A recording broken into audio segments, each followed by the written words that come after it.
Bonjour et bienvenue à tous dans cette deuxième partie de Demain à la Une. Lundi prochain commencent les auditions des commissaires européens désignés à Bruxelles. Elles vont se poursuivre jusqu'au 8 octobre devant le Parlement européen. Les futurs commissaires nommés par Ursula von der Leyen sont au nombre de 26 et le vote en plénière sur l'ensemble du collège est prévu le 23 octobre à Strasbourg. Sauf que la commission juridique du Parlement vient d'en bloquer 2 pour le moment. C'est un plateau 100% féminin pour parler d'Europe aujourd'hui. Tout d'abord, Anissa Javri qui nous vient de RFI. Bonjour Anissa. Bonjour. Merci d'être avec nous. Et Caroline de Camaret, notre spécialiste Europe à France 24. Bonjour Caroline. Bonjour. Caroline, je commence tout d'abord avec vous. Alors, tous les commissaires désignés vont donc passer sur le grill devant les eurodéputés pour s'assurer effectivement qu'ils remplissent, alors on dit, les critères requis pour occuper leur poste. De quels critères on parle ? Compétence, moralité. Alors compétence, c'est-à-dire qu'ils vont rencontrer en phase 2 les eurodéputés formés dans les commissions qui correspondent finalement à l'intitulé de leur portefeuille, ce qui pose un certain nombre de problèmes parce que les intitulés sont parfois flous. Mais par exemple, Sylvie Goulard va rencontrer la commission marché intérieur. On va voir si elle s'y connaît. Elle a eu quelques semaines à peine, comme les autres d'ailleurs, pour réviser. Et donc la compétence, c'est très important. Alors la question de la moralité, elle est plus compliquée quand même. Il faut dire quand même que c'est une procédure unique en son genre. Est-ce que vous avez déjà vu des ministres dans les États nationaux se faire interroger pendant 3 heures d'affilée sur leurs compétences pour bien vérifier qu'ils sont faits pour le job? Non. C'est vraiment quelque chose qui est un marqueur du pouvoir de contrôle de ce Parlement européen. Alors, quand le 10 décembre, Ursula von der Leyen a présenté son équipe de 26 commissaires avec un savant équilibre qu'elle avait composé sur les postes entre l'Est et l'Ouest, le Nord, le Sud, les hommes, les femmes, etc., elle ne s'attendait probablement pas à ce qu'il y ait 10 déclarations d'intérêt sur donc 27 personnes, à elle comprise, bien sûr, qui soient scrutées encore de plus près, c'est-à-dire un certain nombre de commissaires qui passaient à peine le cap. Vous avez dit que 2, d'ailleurs, sont d'ores et déjà retoqués, on reviendra là-dessus. Mais ce qu'il faut savoir, c'est que donc on a jusqu'au 8 octobre pour réussir ces auditions. Simplement, on voit déjà que certains... Donc ça, c'est les premières auditions de la commission juridique. Et puis ensuite, les auditions... il y a, cette semaine, donc on a les auditions de la commission juridique. Et puis ensuite, commenceront la semaine prochaine jusqu'au 8 octobre. Ça, c'est les auditions devant les eurodéputés. Toute la semaine prochaine, à un rythme effréné, véritablement. Et à partir de là, si certains sont mis en difficulté, ils devront changer l'intitulé de leur poste. On pense mode de vie européen. Ils devront justifier de leurs compétences. Ils devront peut-être repasser une audition. Peut-être qu'on va en retoquer certains qui vont repasser une audition. Et ce, avant, vous l'avez dit, le 23 octobre, où il y a la fameuse plénière. Et c'est l'ensemble de la commission qui est jugée. Alors, Ursula von der Leyen, elle n'a pas intérêt à chuter parce qu'elle a des mauvais commissaires, finalement des moutons galeux dans le troupeau de sa commission qu'elle veut excellente, etc. C'est véritablement l'entrée en fonction au 1er novembre qu'elle vise avec une majorité suffisante et peut-être même une majorité confortable. Alors, Anissa, justement, ce grand oral va durer 3 heures pour chacun. Alors, quelle pourrait en être l'issue pour les auditions qui commencent la semaine prochaine? Est-ce qu'on peut avoir des remplacements? Est-ce que c'est déjà arrivé? Ou est-ce que on a droit à une deuxième chance quelque part? Ce qu'il faut dire, c'est qu'il y a déjà une question de contexte. En juillet, vous vous en souvenez peut-être, la nomination d'Ursula von der Leyen n'avait pas été très bien accueillie. C'est moins qu'on puisse dire par les eurodéputés. Ils avaient jugé qu'on leur avait tordu le bras, qu'on leur avait forcé la main. Et certains d'entre eux avaient dit très bien, on verra au match retour, à l'audition des commissaires, cette fois-ci, on ne se laissera pas faire, on se fera entendre. Donc, il y a déjà cet élément de contexte, cette forme de tension particulière pour Ursula von der Leyen, qui a quand même été élue à la majorité la plus étroite de toute l'histoire du Parlement européen. 9 voix, c'est quand même très faible. La deuxième chose, c'est que, c'est vrai, et Caroline le rappelait tout à l'heure, on est dans une procédure qui est totalement unique.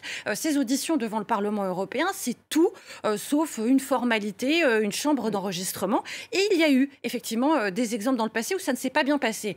Alors, un exemple qui est très célèbre, c'était en 2004, Commission Barroso, ce fameux candidat à la Commission européenne, Rocco Buttiglione, un Italien, qui avait eu des déclarations qui ont vraiment fait polémique sur l'homosexualité. Il était candidat à la justice. Le Parlement européen juge que tout ça n'est pas très normal. Il s'excuse, mais pas vraiment. Le tollé monte. Rome dit « je ne retire pas mon candidat ». Finalement, Rome a retiré son candidat et a présenté quelqu'un d'autre. Et sur cette même commission, d'ailleurs, il y a eu 2 autres cas.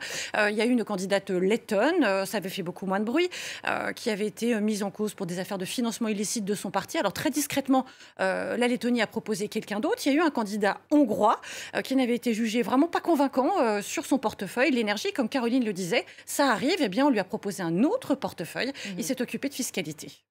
Alors, Caroline, justement, donc, parmi les commissaires désignés qui pourraient s'attendre peut-être à une audition musclée, on va commencer par la France. Vous parliez tout à l'heure de Sylvie Goulard. Alors, effectivement, c'est la commissaire désignée depuis Paris. Elle traîne quelques casseroles qui lui seront, à elle, rappelées, bien évidemment, mercredi lors de son audition. Oui, c'est pas une question de compétence. Pour Sylvie Goulard, elle a été quand même effectivement à la commission déjà conseillère de Romano Prodi. Elle connaît parfaitement le mécanisme, le mécano européen, et elle était eurodéputée elle-même très en charge des questions économiques. Donc le marché intérieur, ça n'est pas absurde comme poste. Ce n'est pas là que se situe le problème. Le problème se situe bien entendu sur le fait qu'elle est sous le coup de 2 enquêtes. L'une, effectivement, de l'Office européen de lutte contre la fraude dans l'affaire des emplois fictifs, des assistants parlementaires fictifs, donc du MoDem, qui l'a contrainte à démissionner d'ailleurs du gouvernement de son poste de ministre de la Défense en 2017, après quelques mois à peine passé ministre. Elle a accepté de rembourser 45 000 € au Parlement concernant un de ses assistants, et l'OLAF considère que l'affaire est close. Il y a la justice française qui est encore en cours, mais en tout cas, de ce point de vue-là, il y a d'autres questions concernant son emploi par un think tank très proche d'un milliardaire américain, un emploi bien rémunéré, 10 000 € par mois, versé par cet institut Berggruen entre 2013 et 2015. Pour quel type de travail? Est-ce que vous savez qu'un think tank, c'est finalement un lieu d'influence. Est-ce qu'elle était destinée à influencer sur l'Europe, ou est-ce qu'elle a été elle-même influencée? C'est la vraie question qui va se poser. En revanche, ça met en lumière quand même des règles de contrôle du Parlement européen qui sont quand même très floues parce qu'elle n'est pas dans l'illégalité, Sylvie Goulard. Elle a déclaré ce financement supplémentaire, et effectivement, selon Transparency International, un tiers des 751 eurodéputés touchent un autre salaire d'un autre lieu. Alors, ils n'ont pas le droit de le toucher de la part des lobbies, bien sûr, ça c'est complètement contre-indiqué. Mais vous voyez que la définition est très large, et ça pose une question de réforme de ces règles du Parlement européen à long terme. Alors, Anissa, Sylvie Goulard n'est pas seule à s'attendre à des auditions musclées la semaine prochaine. D'autres, d'ailleurs, traînent aussi des casseroles. Et d'ailleurs, la commission des affaires juridiques du Parlement européen... Alors, je réexplique encore une fois, il y a effectivement des auditions qui sont, et des études, en fait, des déclarations d'intérêt faites par la commission juridique qui sont en cours. Et puis ensuite, il y aura les auditions la semaine prochaine par le Parlement. Mais en tout cas, cette commission dite jury, c'est le nom à Bruxelles, vient de bloquer le chemin à 2 commissaires désignés qui n'arriveront pas encore, en tout cas, aux auditions. Alors, pas encore, c'est vrai, parce que ça a fait beaucoup de bruit, cette affaire. Comme vous le disiez, c'est quand même totalement inédit. Donc, ces 2 candidats vont à nouveau être auditionnés ce lundi par cette commission des affaires juridiques. Il y a eu quelques échanges entre la présidente de la commission, Ursula von der Leyen, et le président du Parlement européen, David Sassoli. Il a été jugé qu'après tout ça n'avait peut-être pas été suffisamment argumenté. En tout cas, ce qui est reproché à ces 2 candidats, la candidate roumaine Ivana Plumb, qui est pressentie pour les transports, et le candidat hongrois, László Troszani, pressenti pour l'élargissement, ce sont des conflits d'intérêts. Alors, leurs 2 cas, pour l'instant, ne sont pas perçus de la même manière dans leur pays d'origine. Du côté de Bucarest, alors c'est vrai qu'il y a un petit peu un contexte électoral, au mois de novembre, une présidentielle, il y a des difficultés entre la majorité parlementaire et l'exécutif, il y a des discussions en cours, mais on laisse entendre que pourquoi pas réfléchir à une autre candidature que celle de Roxana Plumb. En revanche, pour László Troszani, là, c'est beaucoup plus compliqué. Les Hongrois, déjà, après ce premier veto, ont crié procès politique. En quelque sorte, on pourrait aussi se dire qu'ils prennent un petit peu d'avance, parce que même si finalement László Troszani pouvait se présenter devant le Parlement européen, ça s'annonce compliqué pour lui quand même. Il faut avoir en tête que cet homme, ex-ministre de la Justice, est un très proche de Viktor Orban. Il a participé à des gouvernements qui ont été épinglés à plusieurs reprises, je vous lis, pour des réformes jugées attentatoires et aux libertés et à l'équilibre des pouvoirs, une mise sous tutelle de la justice, disent les ONG, des ONG localement, d'ailleurs elles-mêmes mises sous pression pour l'aide aux réfugiés. On sait que la Hongrie est quand même sous le coup d'une procédure lancée par le Parlement européen pour violation de l'état de droit. Ce commissaire, déjà ça faisait un petit peu mauvais genre, il est proposé pour le portefeuille de l'élargissement. Que fait un commissaire au portefeuille de l'élargissement? Eh bien, il est censé vérifier que les pays candidats respectent les critères d'adhésion et notamment ceux de l'état de droit. Donc réellement, on va avoir un conflit très fort, probablement, entre les eurodéputés et Budapest. On comprend effectivement ce deuxième volet en fait, de critères qui n'est pas juste sur les compétences, effectivement, mais sur l'image elle-même du commissaire et l'exemplarité, si je peux me permettre, peut-être sur certains candidats. Alors, Caroline, on rappelle aussi que ce n'est pas justement Ursula von der Leyen qui choisit ses commissaires, mais ce sont bien les capitales qui envoient leurs candidats. Il s'agit donc d'un jeu d'alliance politique en fait qui va se mettre là, et puis d'un jeu aussi de bras de fer politique finalement pendant ces auditions. Oui, c'est assez compliqué à expliquer peut-être pour nos téléspectateurs, mais en effet, il y a d'abord le Parlement européen qui globalement est très remonté, hein, parce que finalement dans ces élections européennes où il y a eu beaucoup de participation, il aurait dû gagner en pouvoir. On lui a en quelque sorte saboté un processus de Spitzenkandidat, de tête de liste. On a choisi une Ursula von der Leyen qui n'était pas une tête de liste.